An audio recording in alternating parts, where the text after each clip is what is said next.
Hi, everybody, and welcome back to yet another cracking installment of The Matt Brown Show. This is the Private Placement Perspective series where we're talking to venture capital firms and figuring out what makes them tick. With me on the line is Alex Nascimento, the head wig, the top of the pyramid, the head of the food chain at 7CC Invest. Alex, welcome to the show. Thank you, Matt. Thanks for having me. The privilege is all mine, Alex. So why don't you give our audience around the world a bit about, the elevator pitch, about what you guys are up to? Yeah, so we're a firm that focuses on tokenizing real-world assets. We have a thesis of tokenizing structured debt or high-yield products, agricultural products, and environmental assets such as carbon credits. So how is it evolving? It seems to me like blockchain is flavor of the month one week and then the next month it isn't. So how has the FTX scandal, for instance, impacted your portfolio? Fortunately, we didn't have any exposure to FTX, mainly because we are a US-based firm and FTX was a Bahamas firm. So we mainly work with Coinbase and the other US firms. So frankly, we didn't have an exposure to FTX aside from some FTT tokens, which all are worthless now, but nothing that was significant. Mm-hmm. What makes you guys different, would you say? I think that our key sauce is kind of like look at how the technology can bridge the native blockchain and crypto world to the institutional world, right? Our thesis has always been either this is going to be institutionalized or it will continue to be a tech play. And frankly, I think that it has been. We just saw like last week or a few days ago, Fidelity go silent on launching their Bitcoin platform. We see a variety of banks looking into it, all the way from Chase to Bank of America. Then if we talk globally, then the list of institutional players adopting it is vaster than the time we have on this podcast. All right. Seems to me, I'm curious to understand from a commercialization perspective. As a technology, blockchain obviously promises a lot. From a commercialization perspective, do you see trends-wise that startups are able to commercialize blockchain technology now when we know that Web3 as an idea is not quite here yet? It hasn't really been fully adopted for various reasons. So from a commercialization perspective, Alex, do you feel that companies are more easily able to commercialize, or startups are more easily able to commercialize in the space today? Sure. I think that there is a vast number of applications for blockchain. It depends which space the specific startup wants to play in. You can go all the way from utilizing the technology to commercialize new songs from garage bands that have a very niche audience and that can grow exponentially. You can do similar things that the technology allows for breakthroughs in the supply chain industry, as well as in the financial sector. So one of the ways we tend to look at blockchain is kind of like how people looked at mobile technology in the late 90s. In the late 90s, it was like one application. You picked up your mobile phone, you called someone else. That was it. You were just not tied to your house or, the specific wired machine. And then now, like, our lives are surrounding mobile technology as opposed to mobile technology surrounding our lives. Right? I ask you, how long can you stay without your phone? And I think that probably no more than a few hours. So we believe that blockchain technology will be the next and massive adopted technology, like mobile technology was in the 2000s and 2010 and 2020. Mm-hmm. So when do you feel like that's going to happen? Because that's the question I know a lot of us are curious to know. Like, when is this blockchain wave going, the actual technology adoption? I mean, not just the speculation over the Bitcoin price or Ethereum, whatever. So when would you say is this uptick, this adoption curve going to start to happen? It's hard to pinpoint like a specific date, right? With any adoption of new tech, it involves a lot of different players that need to come together, especially like government, institutional players, early adopters, and so on and so forth, like retail and so forth. But we we've seen in the past, call it 10 years, um, really like the technology really taking space, right? In 2012, people would talk about Bitcoin like if it was magic internet money. And today is a financial asset that is distributed and commercialized by some of the large institutions in the world.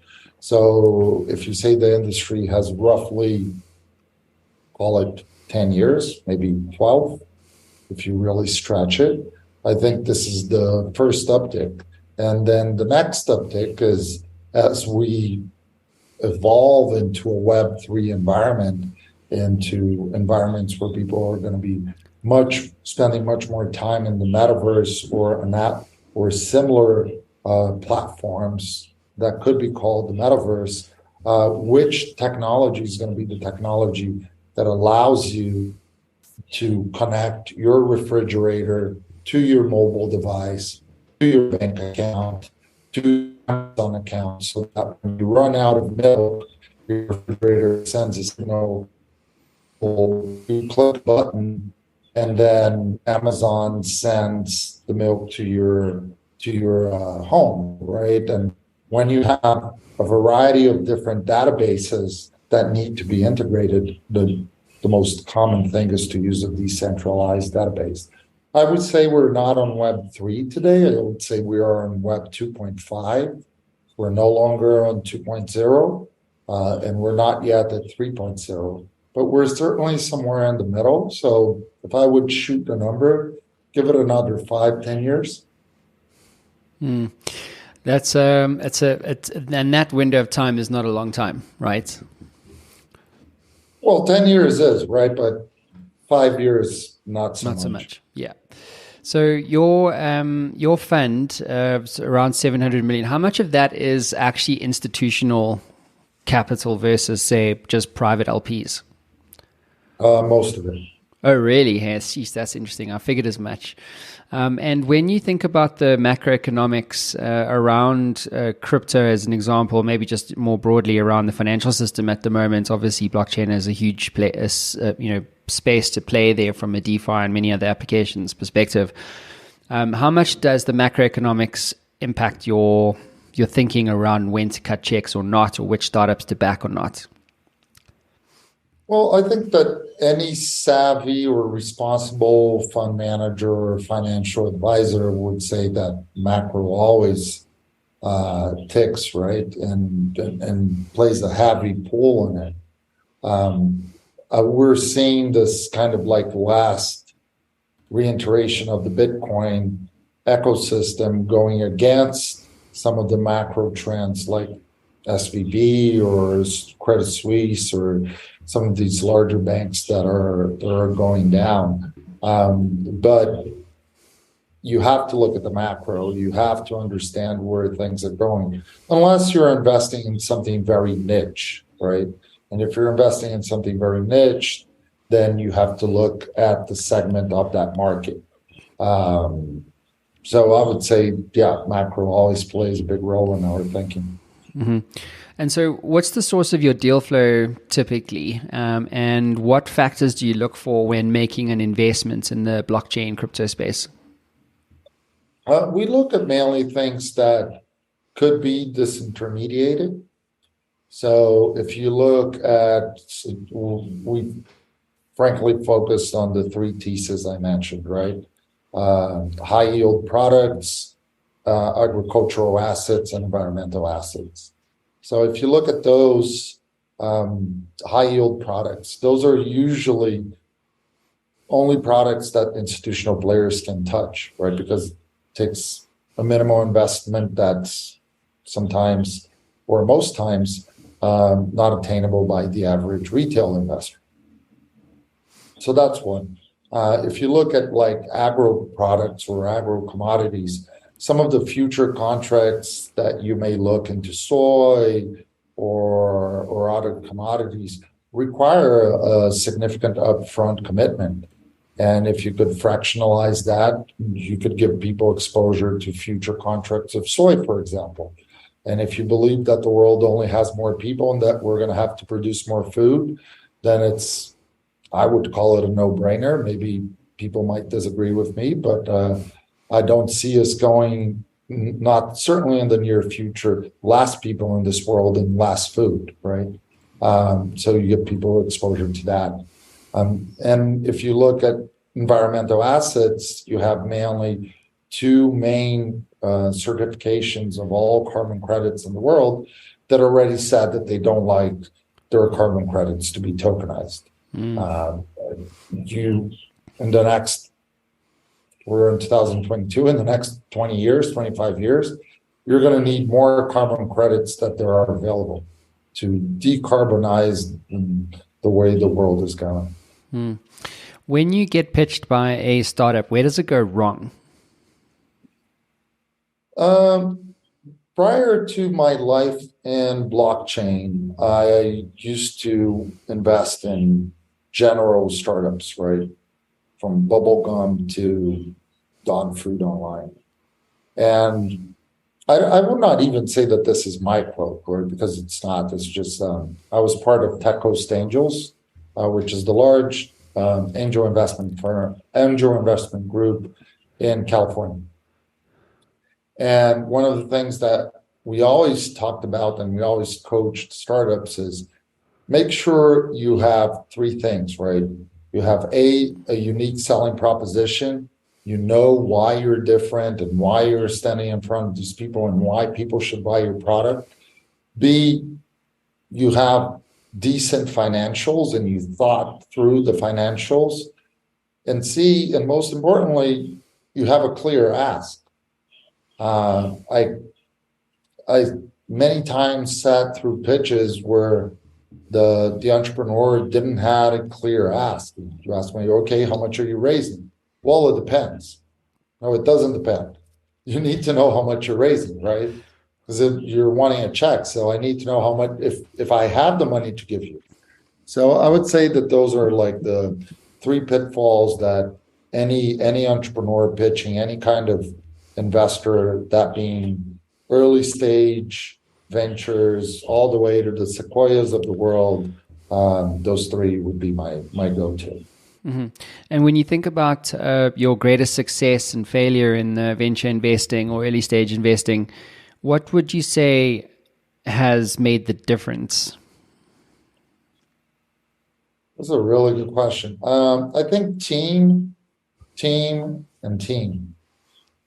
Those, it caught me off guard, that one, but I would say it's definitely the people, because you may have a great idea. You may have like the right connections, right? You may be the son of the biggest distributor in your segment. If you don't have talent and you're not good people and people don't like you, it's challenging. Yeah. Especially if you're an entrepreneur, you have to convince people to follow your dream, right? And Alex, when you think about all the startups looking to raise money today, what's one piece of advice you would like to give them?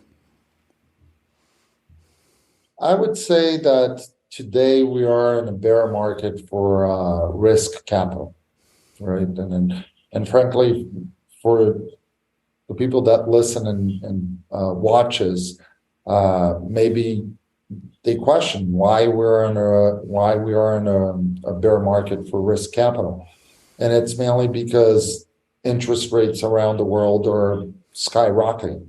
So if you're a money manager, why am I going to put a significant part of my portfolio in a risky asset, that being crypto or that being a startup, when I can get a risk-free return that's sizable? Some of the markets that we heavily invest in, like Brazil, have 15% free risk interest rate, and that's a safe play, right?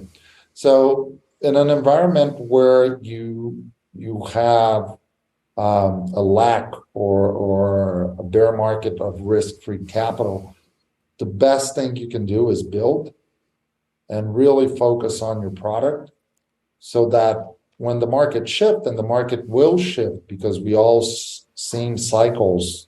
You've seen cycles, I've seen cycles, anyone in this industry saw many cycles. So the market will shift. And when the market shifts, you are fully prepared with the best product in your industry. That's a really good advice, actually. Just focus on your product. Don't worry about the market. It'll turn. Yeah. Yeah. That's really good advice. Tell me, Alex, when an exit opportunity comes along, so you have a portfolio company, like let's just say you mentioned you're really interested in startups that have institutional maps or roadmaps. So assuming you have a big financial services company, Bank of America, they want to go buy this decentralized finance application thing, whatever the case is. How do you prioritize and evaluate an exit? Like, where do you stand on the process in terms of engaging with your portfolio startup, the one that's being acquired?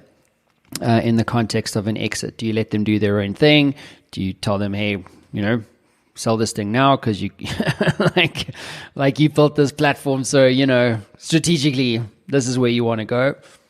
Like, where do you fall? And I think that's a really clever question because it all depends, right? It depends on like how much of the cap table am I representing. It depends if I have a vote, if I don't have a vote, if I'm a silent shareholder, and if I'm not. But assuming all things are equal, one of the things that I always tell entrepreneurs is that if you were talented enough to reach your first exit, you were talented enough to reach your second, third, fourth, fifth, sixth, and be a serial entrepreneur. What you cannot afford is not to have liquidity. So if you have a good opportunity and somebody wants to buy your company, my opinion has always been sell it because you're talented. You will find something else. It's kind of like if you're a basketball player, right? Somebody wants to take you from your like A team to like your next team. Okay, am I going to be tied to my first team, believing that my first team is going to be the world champion, or am I going to go play for another team? I agree. Just sell. like, dude, I've been there, man. Like, and it's interesting because you think, oh no, another acquirer will come along for sure. We're that good. I mean, if one's going to come along and make us an offer, why wouldn't another one come along? It's like, yeah, okay. You keep drinking that Kool-Aid, son. Especially like because markets move so quickly, like they really do. And it's like, if you're in Q4, right, and it's an institution looking to acquire a platform from a startup that does something in blockchain, whatever, like their priority the next quarter can change, and then suddenly the deal's off, and these things you cannot control. And to your point, like if you're gonna get that opportunity and create that opportunity once, you can do it again. And I think the rub is knowing like what kind of founder are you? Like, are you the guy that builds and sells? Or are you the kind of guy that's a one-hit wonder and hopefully the stars will align but that's it, And you do get both, and you need to know like where you fall as the founder. Exactly. And you pointed out something that just happened, right? If you look historically, and I'm not even going like in history books, just go until like November 2021. Market was so hot, everybody was in it. All the major banks were looking at blockchain. Solana was like, for those of you who follow crypto, was skyrocketing. It was like the hottest protocol in the market. And you fast forward to April 2022, which was like almost just a quarter away, a little bit more, when Bitcoin Miami conference came around. From that point on, it was just down the drain, up from like almost 70,000 to like 17,000. And what if you passed on an acquisition in November? Mm-hmm. You woke up a year later, like in dire situation. Yeah, it sucks, eh? I can imagine waking up being that guy. Yes, that was going to be horrible. Sorry, I'm laughing, but it's not really a laughing matter. That's just reality, right? Like, and that's one thing that I think it's hard for entrepreneurs, right? Is that you put so much effort into your venture. You fight with your wife. People tell you you're crazy. You quit your job. You put a bunch of that in your credit card. You're so committed that that thing is almost like your child, and you're trying to sell your child. And that's my point, right? It's not your child. You are your child. Mm. If you bear one successful venture, you will bear another one. Yeah, exactly. Exactly. So, when you do cut a check, though, Alex, do you have a preferred sort of capital structure? Do you go with a safe if they're pre-revenue, if they're revenue generating? Do you do convertible? Do you price the round? How do you approach that? Uh, that's also a very good question because it depends on the jurisdiction that you're purchasing or coming into the company, right? In the States, safes are acceptable. Some legal counsel will tell you it's not a good deal. You should do a convertible note. Some people say, yes, do it. It's fine. In other countries, it's just not existing. I think that one of the things we always try to do is to have a say. And depending on the sector, on the check size, a board seat is something that we don't negotiate. Um, but I think it's less about the structure because the structure can be tokens, right? Especially in the blockchain space, you can get early tokens that if the project flies, it's immediately liquid. Um, so I think it's more on the governance side. What's the role of AI going to be in blockchain? Because it seems to me like blockchain as an adoption, idea hasn't fully matured just yet. And AI is now a flavor of the month. It was kind of like NFTs were just before, AI, and now NFTs are like the dirty school child. Like nobody wants to play with them. But AI is now like the cool kid on the street corner block. So, I'm curious to say, when do you feel like walk us through, you're on the coal face of it. So AI integrating with blockchain, super interesting.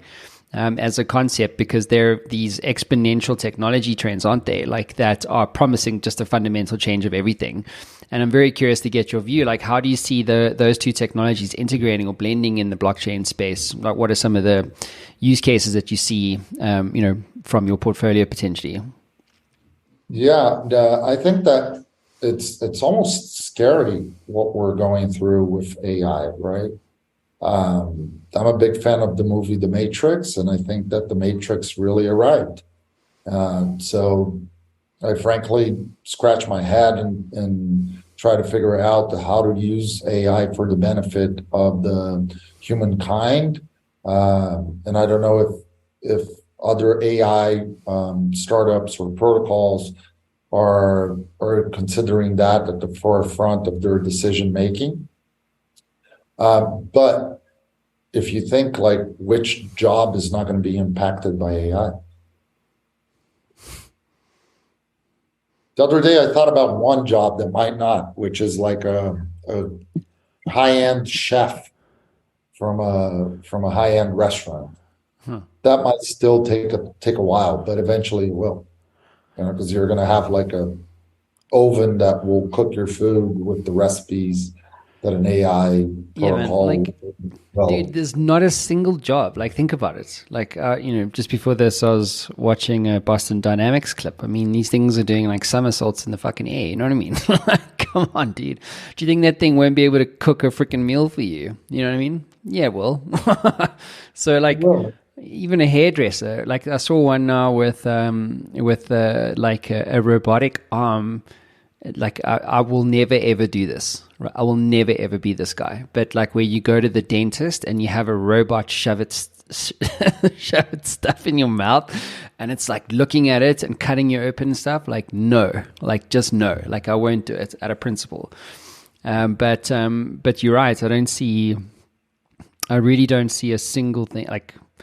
I don't know. It's probably like a game to play with GPT-4. Say like, Yeah. you know what I mean? Like, which jobs will not be affected by you? Okay, fuck it. Let me do that now, actually. Let me actually do that. See what it says.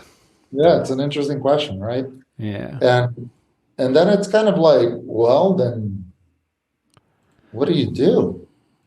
Do you Yeah. invest in everything that's AI related and hope where it goes? Do you massively regulate how AI operates? Yeah, I don't know. I'm curious about what. Okay, so I asked it. So, which jobs will not be impacted by GPT-4? Well, GPT-4 and other advanced AI models rather, have the potential to transform many industries and job roles. There are still certain jobs that are less likely to be significantly impacted in the short to medium term. Blah blah. Some examples of jobs less likely: physicians and surgeons. Okay, so that's the dentist thing. Mental health. Okay, maybe, but surely you would have a robot talking to you as opposed to a therapist. Artists, and I think this one I actually agree with. Artists and creative professionals. That's probably one that resonates with me the most. Right, like that creative process is not something that you can easily just like mimic. You know what I mean? Although, having said that, I was actually watching this clip on LinkedIn the other day, where one of my previous businesses was a record label, so I used to produce music, right? Like that was my thing, and then I like now they've integrated chat into the production environment. So let's say you didn't like the timbre of a sound, or you didn't like the key or whatever, you could say drop the key and it would drop the key, or you could say a pregio this and combine it with that. So essentially you're still co-creating creatively with AI even in that space. So I don't know, I just don't see a space where like it's not going to be there. Yeah, I think you touched on a very interesting point. Uh, if you assume that there isn't going to be a space where you are not going to be affected by AI, then the only other option is to co-create, right? And then how some of the protocols and some of the startups infuse that kind of collaborative environment between AI and the human machine uh, to drive even better products, better results. Yeah, maybe judges or lawyers, you know but Depends on where you are, right? If you're in the States, then it's all based on previous claims, previous judgments. So yeah, the number is in, okay, I got you. you're done. So, Alex, when you think about the world of venture capital, we mentioned 10 years being a long way away, 5 years not so long. But when you think in the next 10 years, like how do you see the world of venture capital evolving, potentially even through the use of AI?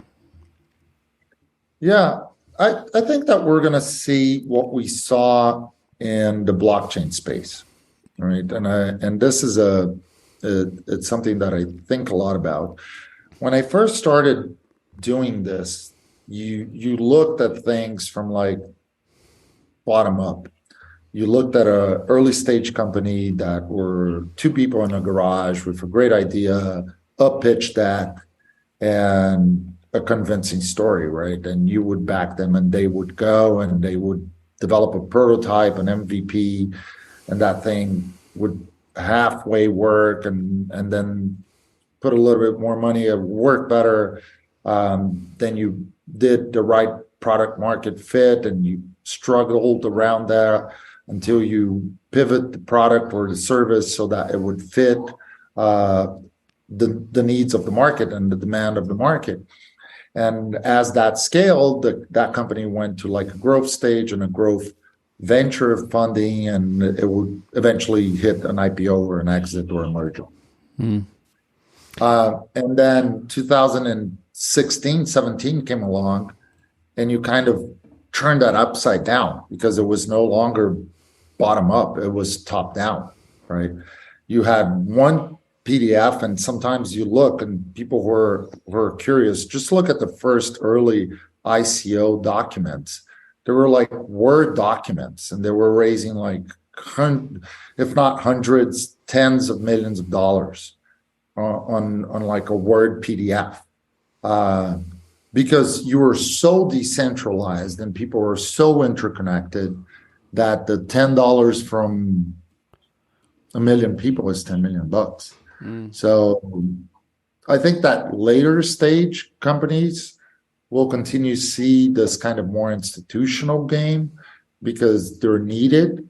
So you're in a different path of growth where you need that kind of institutional hand holding and modeling, but 80% of the venture capital world will be in the hands of the people. Very interesting idea, hey? And tell me, what are you struggling with, or what keeps you up at night when you think about the world of venture capital? The AI question is one that certainly keeps me up at night, and the way it's getting adopted and the implications of what's going to happen. On the other side, on a more immediate side, I think that we are going to go through a very different cycle of the macroeconomic scenario, one that we have not seen before, one where we're going to just live for the foreseeable future in a hyperinflation. And when I talk to some of old-time executives of banks, a question that I always ask is, okay, so when you were 20 years old, right, how many products your bank sold?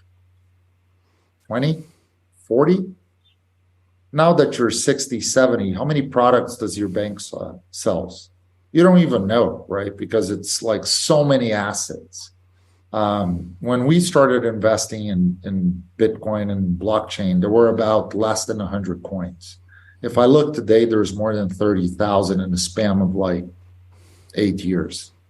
So you're just going to go into this module of printing money, building assets in a very decentralized environment, which I think it's hard for the average Joe, right? The average Joe is going to be more and more crushed under this hyperinflation model, and it's frankly quite scary. It's like, how are people going to survive as they get older because they're not going to have any savings, and things are only going to become more expensive. Yeah, that's what I worry about, dude, is that time, when, I don't know how old you are, but I'm 40, turning 44 this year. And we're exactly the same age. 44, dude, oh my God. And I remember when I was 24 going, I'm old. Now I'm now I'm telling my mates yeah, but 44 is the new 64, or what is it? 44 is the new 24, sorry. Yeah. Because of whatever your rationale is. But I do think about that, because things do get expensive. The other thing, more expensive all the time, and as you point out, this hyperinflation thing seemingly not going away. It's what did a chappy bubblegum cost you, or whatever, 20 years ago? It's a fraction of what it is now. So your earnings potential has to map to that or exceed that. Otherwise, you're going to be in trouble. And I think a lot of people aren't thinking about the reality of that. If you are displaced through AI as an employee or whatever the case is, or your business is made redundant because of AI, this is what pissed me off with Microsoft, was they basically gave OpenAI $10 billion worth of Azure credits, and they said, cool, we're going to take 49% of you to drive our consumption revenue, because that was getting hammered, right? So there's more to that story. But then you had a proliferation of AI-enabled startups that were using OpenAI to do cool things, to make a difference, to increase productivity, whatever. And now it's just being centralized again. It's fuck's sakes, can we just it's just wherever you look, there's lots of uncertainty. I'm very positive, though, that, given these sorts of shows, these sorts of conversations, that, people can become self-aware. And I think oftentimes that's the difference. It's those who make it are the ones that are self-aware on what's actually going on. If I talk about AI to my wife, I'm listen, yeah, this is revolutionary. Everything is fucking changing. Every single job, everywhere, every planet, every company, everything is going to change fast. And she hasn't even used it. And I'm listen, you have to use this thing. It's not a nice to have. You must use it. It's too powerful. And anyway, so it's just this idea of self-awareness, and becoming self-aware enough to make appropriate decisions now so that you can protect your future tomorrow. Yeah, and be self-sovereign, right? So one of the things we didn't talk about is that I teach at UCLA, and I teach blockchain applications for finance. One of the things I always tell my students is like, look at the rate of inflation, and then look at the rate of your potential earnings. You're more and more and more behind the curve. So if you're more and more and more behind the curve, how do you protect that, right? Because the older you get, the wider the gap will be. So and this is kind of a conversation outside from venture capital, but in line with, what are the investments you're going to make that are going to give you self-sovereignty and financial empowerment? So think twice about buying that new car, and make a wise investment. Yeah. It's 100% true. I mean, there's a little graph I saw on Twitter. Basically, if you put like 20% down on a $600,000 home, for the first 5 years, you haven't even touched the principal for 5 years, and it's like, oh, no, but you own a home. It's like, well, yeah, okay. Is it? Well, is the real estate market appreciating enough faster than your rate of, people don't get it. Like they don't think about these things. Again, you're right, to your point around self-awareness and stuff. And, kudos to you, man, for teaching these kids. Because I do believe, like, the kids, like my child, I expose him to ChatGPT. I make GPT-4, tell him bedtime stories, and he laughs himself to death. But it's like, you have to, expose them to the stuff. And the sooner the better, I think. Yeah, or just, provoke the question. It's like, you think you're going to live forever and make money forever, or at some point your earning potential is going to deplete, right? Take a look at your grandparents. Your grandparents were lucky enough that they could buy a home. I don't know if the average person today can afford a home. No, they're not. And there's a huge housing shortage also. There's not enough homes anyway. So, yeah. So let's wrap this up, Alex. If I could give you the keys to the Matt Brown Show time machine, and you could go back to yourself on day one of your whole venture capital sort of journey, and give yourself one piece of advice about investing in startups, what would that one piece of advice be? You should have given me this question previously so I could really think through. But I think that out of the top of my head, or at least like the most natural question or natural answer that I could think of is be very curious, right? Just like you're doing with your child.